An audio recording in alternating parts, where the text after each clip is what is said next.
찬송가 600장입니다.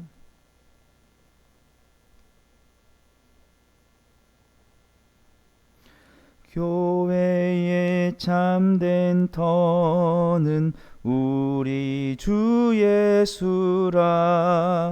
그 귀한 말씀 위에 이 교회 세웠네.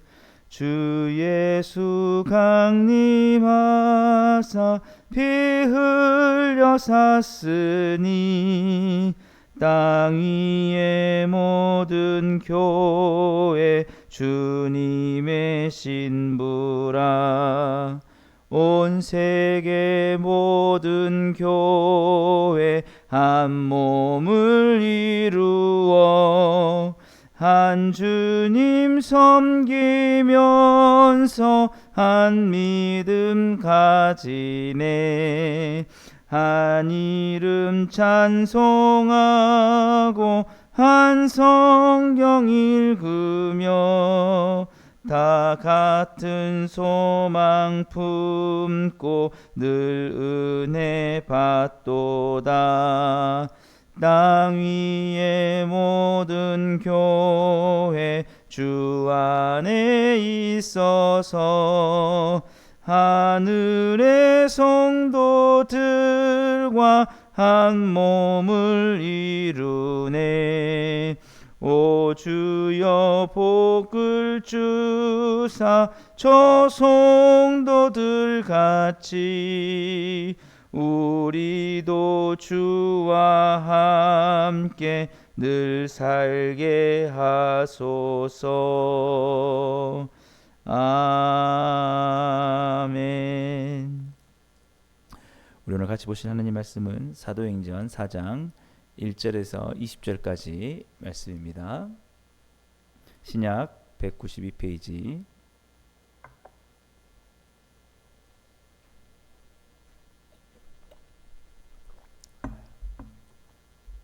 사도행전 4장 1절에서 20절 우리 다 찾으셨으면 같이 읽겠습니다. 사도들이 백성에게 말할 때에 제사장들과 성전 맡은 자와 사두개인들이 이르러 예수 안에 죽은 자의 부활이 있다고 백성을 가르치고 전함을 싫어하여 그들을 잡음에 날이 이미 저물었으므로 이튿날까지 가두었으나 말씀을 들은 사람 중에 믿는 자가 많으니 남자의 수가 약 5천이나 되었더라. 이튿날 관리들과 장로들과 서기관들이 예루살렘에 모였는데 대제사장 안나스와 가야바와 요한과 알렉산더 및 대제사장의 문중이 다 참여하여 사도들을 가운데 세우고 묻되 너희가 무슨 권세와 누구의 이름으로 이 일을 행하였느냐. 이에 베드로가 성령이 충만하여 이르되 백성의 관리들과 장로들아, 만일 병자에게 행한 착한 일에 대하여 이 사람이 어떻게 구원을 받았느냐고 오늘 우리에게 질문한다면 너희와 모든 이스라엘 백성들은 알라. 너희가 십자가에 못 박고 하나님이 죽은 자 가운데서 살리신 나사렛 예수 그리스도의 이름으로 이 사람이 건강하게 되어 너희 앞에 섰느니라. 이 예수는 너희 건축자들의 버린 돌로서 진 모퉁이의 머릿돌이 되었느니라. 다른 이로서는 구원을 받을 수 없나니 천하 사람 중에 구원을 받을 만한 다른 이름을 우리에게 주신 일이 없음이라 하였더나. 그들이 베드로와 요한이 담대하게 말함을 보고 그들을 본래 학문 없는 범인으로 알았다가 이상히 여기며 또 전에 예수와 함께 있던 줄도 알고 또 병 나은 사람이 그들과 함께 서 있는 것을 보고 비난할 말이 없는지라 명하여 공회에서 나가라 하고 서로 의논하여 이르되 이 사람들을 어떻게 할까. 그들로 말미암아 유명한 표적이 나타난 것이 예루살렘에 사는 모든 사람에게 알려졌으니 우리도 부인할 수 없는지라. 이것이 민간에 더 퍼지지 못하게 그들을 위협하여 이후에는 이 이름으로 아무에게도 말하지 말게 하자 하고 그들을 불러 경고하여 도무지 예수의 이름으로 말하지도 말고 가르치지도 말라 하니 베드로와 요한이 대답하여 이르되 하나님 앞에서 너희의 말을 듣는 것이 하나님의 말씀을 듣는 것보다 옳은가 판단하라. 우리는 보고 들은 것을 말하지 아니할 수 없다 하니. 아멘. 오늘 함께 읽은 본문 말씀을 가지고 참된 교회를 세워가는 그리스도인의 삶에 대해서 함께 살펴보고자 합니다. 이제 우리가 그제는 교회가 이제 예배로 모이는 날마다 마음을 같이하여서 그래서 부흥이 일어나는 그런 모습을 보았고요. 어제에는 그런 충만함을 가지고 사람들을 만나면서, 특히 그 성전 문 앞에 있는 걷지 못했던 그 사람을 그리스도 이름으로 일으켜 세워주는, 그래서 외적인 사역에 대해서 우리가 보았다면, 오늘 본문 말씀은 이제 그 교회가 어떤 핍박과 박해 혹은 방해와 유혹을 받는 그런 모습들을 볼 수가 있습니다. 그 대상은 누구였냐면 유대인들의 제사장들과 사두개인들이었습니다. 오늘 본문 1절 말씀 보시면, 사도들이 백성에게 말할 때 제사장들과 성전 맡은 자와 사두개인들이 이르러, 2절, 예수 안에 죽은 자의 부활이 있다고 백성을 가르치고 전함을 싫어하였다. 이거는 교회의 참된 가르침을 전면적으로 부정하는 것이죠. 교회의 가장 중요한 내용이 예수 그리스도께서 우리 죄인들을 위해서 죽으시고 그의 대속으로 말미암아 우리 구원을 다 이루셨다. 그를 믿는 자는 구원을 얻을 것이다. 영생을 얻을 것이다. 그리고 그가 3일 만에 부활하셨고 지금도 살아계시고 다시 오실 것이다. 이게 교회의 근본적이고 아주 핵심적인 가르침인데, 이거를 싫어했다라는 겁니다. 사두개인들이. 이 사두개인들은 특별히 천국이라든지 내세, 부활 이런 것들을 정말 믿지 않았던 그런 자들이었기 때문에 예수님이 십자가에서 죽으시고 부활하셨다, 이 말은 대단히 거슬리는 말이었습니다. 그래서 그들이 했던 것은 뭐냐면 위협한 것입니다. 우리 3절 말씀 보시면, 그들을 잡음에 날이 저물었으므로 이튿날까지 가두었으나, 감옥에 가두었다라는 것이죠. 예수님의 부활을 증거했다고 해서 감옥에 갇히게 된 것입니다. 이게 바로 교회가 맞닥뜨리게 되는 그 시대의 도전입니다. 우리는 교회에 주님께서 맡겨주신 명확한 가르침이 있습니다.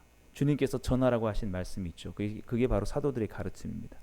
주님의 구원과 부활의 모든 영광과 예수 그가 그리스도가 되심에 대해서. 그런데 그것이 존재의 목적인데, 그것을 전하는 것을 싫어하고 그것을 핍박하는 일들이 생기고, 그것으로 박해를 받고 감옥에 갇히는 그런 일들이 이제 발생하게 된 것이죠. 그럼에도 불구하고 오늘 4절 말씀 보시면, 믿는 자들은 계속 믿어지게 되었다라는 것입니다. 말씀을 들은 사람 중에 믿는 자가 많으니 남자의 수가 약 5천이나 되었더라. 그래서 우리가 시대적인 정신에 그것을 극복하면서 우리의 본연의 역할을 하다 보면은, 교회에 주신 사명에 충실하다 보면은 하나님께서는 누구든지 그 복음을 통해서 구원할 자를 구원하신다라는 것입니다. 그런 위협 속에서도 믿는 자들은 생겨났다라는 것이죠. 근데 그것을 그런 상황들을 보면서 이제 더 심각성을 알고, 이제 유대인들과 그 대제사장들은 더 체계적으로 그 대대적인 박해를 하기 시작하는 것이죠. 그래서 오늘 6절에서 5절에서 쭉 계속 보시면, 자 이튿날 관리들과 장로들과 서기관들이 예루살렘에 모였는데, 대제사장 안나스와 가야바와 요한과 알렉산더와 및 대제사장 문정이 다 참여하여 사도들을 가운데 세우고 묻되, 너희가 무슨 권세와 누구의 이름으로 이 일을 행하였느냐라고 하는 것입니다. 참 사소한 위협일 수 있지만, 이 정도의 어떤 위협을 받으면 이제 좀 조심해야겠다라고 이렇게 생각할 수가 있겠죠. 그래, 좀 이들이 싫어하는 내용들은 좀 하지 말자라고 할 수 있을 것입니다. 좀 적당히 타협하고 우리가 좀 가자라고 할 수 있겠죠. 그런데 이 베드로는 성령이 충만했기 때문에 담대하게 그 얘기를 하는 것입니다.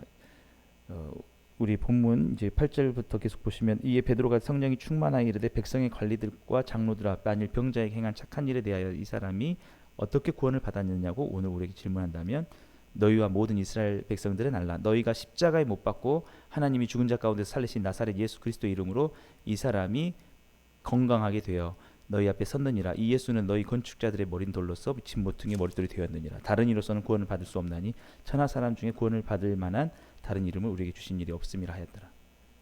굉장히 지금 그 얘기 하지 말라고 감옥에 가지고 했는데, 하지 말라는 걸 더 자신 있게 얘기를 하는 것입니다. 너희가 십자가에 못 박았고 죽인 그 예수 그리스도께서 3일 만에 부활하셨고, 그가 그가 지금도 살아 계셔서 이 사람을 낫게 했다.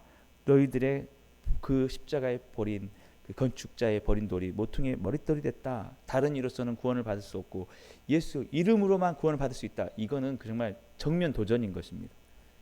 지금 너희들이 믿는 건 다 잘못됐고 예수님 이름으로만 구원받을 수 있다고 하니까 얼마나 듣는 사람이 싫어했겠습니까? 지금 그거 하지 말라고 감옥에 가뒀는데 감옥에 가둬서 조심하라는 취지로 물어봤는데 너희들 믿는 거 다 쓸모없다. 금호 받을 수 없다. 예수님 외에는 구원이 없고 그가 우리를 위해서 죽으셨고 부활하셨다라고 하니까. 근데 왜 베드로가 이렇게 얘기를 했느냐? 이게 맡겨준 참된 그 교회의 본연의 모습이기 때문에 그것 때문에 자기가 사도가 됐는데 그걸 하지 말라고 하면 어떻게 되겠습니까? 예.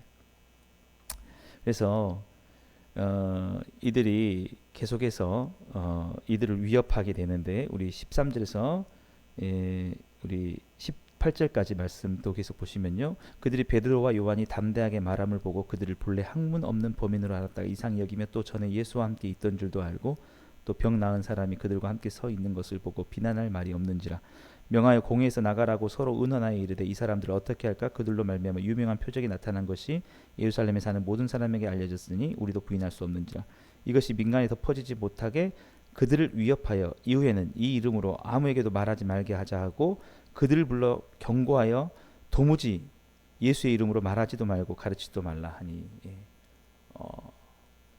위협했다는 것은 이제 너희들 죽일 수도 있다라는 것인데 어떤 심각한 위협이냐면 예수의 이름으로는 예수님은 얘기하지 말라는 거예요. 아니 예수님 때문에 사도가 되었고 그를 위해서 교회가 세워졌는데 예수님만 빼면은 다 괜찮다. 예수님의 이름으로는 십자가든 부활든 아무것도 얘기하지 마. 그거 우리 너무 싫어. 너가 그건 우리에게 한다는 것은 정면 도전이야. 그러면 너희들 죽일 수도 있어 라는 것이죠. 제가 이렇게 말씀드린 건 뭐냐면 교회는 항상 시대적인 도전을 받습니다. 그냥 세워진 게 아니에요. 사람들의 죄된 본성이 만들어내는 그런 잘못된 가치관들에 교회는 거기에 순응하고 수용해 달라는 그런 위협과 유혹을 늘 받는다라는 것이죠. 그 중에 하나는 예수 그리스도의 온전하심을 드러내는 것들에 대하여서 사람들이 거부하는 것입니다. 그런데 제가 오늘 말씀드리는 게 뭐냐면 참된 교회는 어떤 교회여야 되느냐라는 것입니다. 참된 교회는 사람들의 요구에 따르는 교회가 아니고 하나님께서 원하시는 것을 그대로 따라가는 교회가 참된 교회다라는 것입니다. 오늘 베드로와 요한이 이렇게 답을 하고 있죠. 우리 마지막으로 19절과 20절 보시겠습니다. 베드로와 요한이 대답하여 이르되 하나님 앞에서 너희의 말을 듣는 것이 하나님의 말씀을 듣는 것보다 옳은가 판단하라. 우리는 보고 들은 것을 말하지 아니할 수 없다 하니. 바로 그겁니다. 사람의 말을 듣지 않는다는 거죠.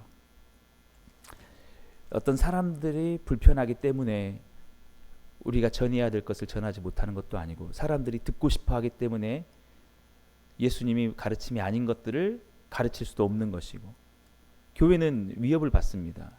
교회는 사람들의 모임이죠. 불완전한 죄인들이 모였습니다. 그들을 받은 직분자들도 목사도 장로도 집사도 권사도 모든 사람들도 불완전해요. 세상의 유혹들과 세상의 요구들이 있습니다. 거기에 우리가 위협을 당하기도 하고 때로는 유혹을 당하기도 합니다. 사람들이 어떤 말들을 더 좋아하느냐. 요즘 우리의 시대로 다시 돌아오면요. 예수님을 믿고 믿기만 하면 여러분이 더 건강하고 행복하고 여러분이 자녀들도 더 잘되고 예수님을 믿으면 복을 받고 여러분들은 고난이 없어지고 여러분들의 삶은 꽃길을 걷게 될 것입니다. 이런 말과 예수님을 믿으면 여러분은 고난을 받고 여러분 때는 죽을 수도 있고 십자가를 지고 가면서 여러분은 희생과 헌신을 할 것입니다. 이런 말과 여러분 어떤 말을 사람들이 더 듣기를 좋아하겠느냐라는 것입니다. 사람들은 당연히 예수님을 믿고 잘되고 편한 길을 원할 수도 있습니다. 그거를 요구할 수가 있어요. 그래서 교회가 변질된다는 건 뭐냐면 하나님 앞에서 사람들의 요구에 더 따르게 되는 거예요.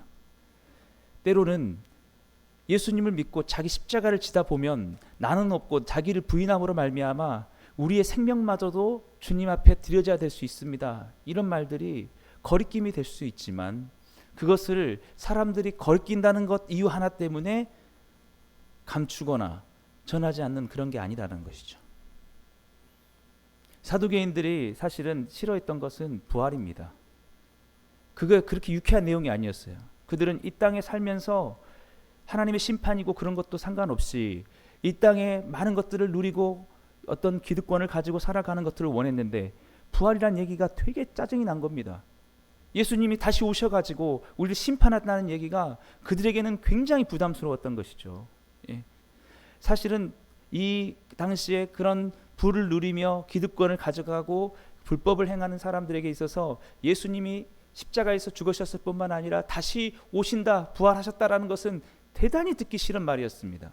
그들의 삶을 회개하고 돌이켜야만 하기 때문에 그가 우리의 심판자와 주가 되신다는 그 얘기가 그들에게는 정말 끔찍한 얘기였습니다. 그래서 예수의 이름으로는 제발 말하지 말라는 것이죠. 고린도전서 1장은 그렇게 말합니다. 그 십자가의 도가 유대인들에게는 거리끼는 것이요 이방인들에게는 미련한 것이다. 아니 도대체 그 힘없이 십자가에서 죽으신 예수 그리스도가 뭐가 그렇게 대단하다고, 어떻게 사람이 그 십자가에 죽으신 예수님을 믿고 구원 얻는다고 말을 하는 것이냐. 그리고 어떻게 그가 다시 살아났다라고 우리에게 말할 수 있는 것이냐. 그러나 그들이 그렇게 말하죠. 우리는 보고 들은 것을 말하지 아니할 수 없다. 예. 엄청난 위협과 도전 앞에서도 참된 교회의 모습은 참된 교회의 가르침을 포기하지 않는 것입니다. 때로는 그것이 자신들의 생명을 포기하는 일이라 할지라도. 예. 사실은 저희가 복음으로 충만한 교회 제가 시작하려고 했을 때에 그런 마음의 첫 동기는 그겁니다. 제가 보니까 제 판단이 틀렸을 수도 있는데 물론 사람들에게 필요한 이야기를 하는 건 중요해요. 그런데 제가 봤을 때 문제는 그래요. 꼭 그게 문제가 아니었을 수도 있지만 제가 판단했을 때 문제는 뭐였냐면은 그거였어요. 사람들이 예수님의 십자가를 얘기하고 그가 우리를 위해서 죽으셨고 심판하실 것이고 부활하셨다. 우리는 그 부활의 소망을 가져야 되고 우리는 제자도의 삶을 살아야 되며 우리는 때로는 자기 십자가를 지고 가야 된다라고 이렇게 얘기할 때 사람들이 그것을 불편해하거나 그 메시지를 싫어하게 될 때 설교자들의 모습 속에서 그것을 감추게 되는 모습들을, 꼭 그게 사실이 아니었을 수도 있습니다. 제가 볼 때 그랬다는 거죠. 근데 어느 지점에서 제가 굉장히 문제의식을 많이 느끼게 됐냐면 이제는 예수 이름이라는 말 자체만 꺼내도 사람들은 그거보다는 지금 내 현실의 문제를 해결해 줄 수 있는 뭔가 확신과 희망을 달라고 할 때 그 예수 이름마저도 뒤로 미루면서 이건 사람들이 원하지 않아. 예수님 자체는 지금 싫어하니까 예수님은 빼고 사람들의 원하는 것들을 말하는 그런 것들을 보면서 때로는 복음을 전한다 할지라도 지금은 복음이 내게 필요하지 않습니다. 내 현실 속에 예수님이 나를 위해서 죽었다는 게 무슨 의미가 있습니까? 차라리 이 문제가 해결된다는 확신을 내게 말해 주십시오라고 할 때에 그래 복음이라도 필요 없다. 사람들이 싫어하니까. 그러면서 복음이 사라지는 그런 모습 속에서 제가 느꼈던 것은 교회는 다시 본연의 참된 가르침을 회복해야 된다. 복음이 들려져야 된다. 사람들이 그것을 위협하고 싫어한다 할지라도 그런 생각입니다. 제가 말씀드린 게 뭐냐면 교회가 완전하지 않다는 거예요. 때로는 사람들은 우리가 교회를 다녔기 때문에 우리 아들이 명문대를 갔습니다. 우리 교회를 다녔기 때문에 이런 기도가 들어졌습니다. 다 잘 됐습니다. 그런 것을 원할지 모릅니다. 그래서 우리 삶에 희망을 달라고 어제 우리가 고백했듯이 여러분이 기도하면 은과 금이 여러분들에게 주어질 것입니다. 이런 것들을 더 원할지 몰라요.